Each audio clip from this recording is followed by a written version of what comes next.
Hello viewers, আসসালামু আলাইকুম।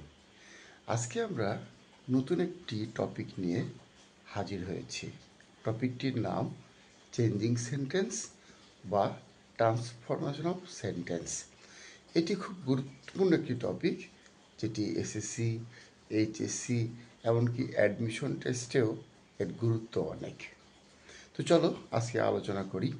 প্রথমে আমরা জানব চেঞ্জিং সেন্টেন্স বা ট্রান্সফর্ম সেন্টেন্সটা কী। অর্থের পরিবর্তন না করে বা অর্থ অপরিবর্তিত রেখে যদি রূপগত পরিবর্তন হয় তখন তাকে চেঞ্জিং সেন্টেন্স বা ট্রান্সফর্ম সেন্টেন্স বলে। যেমন, he is a good man, he is not a bad man. দেখো, এখানে অর্থের পরিবর্তন হয়নি। He is a good man, সে ভালো মানুষ। He is not a bad man, সে খারাপ মানুষ নয়। এটি হচ্ছে চেঞ্জিং সেন্টেন্স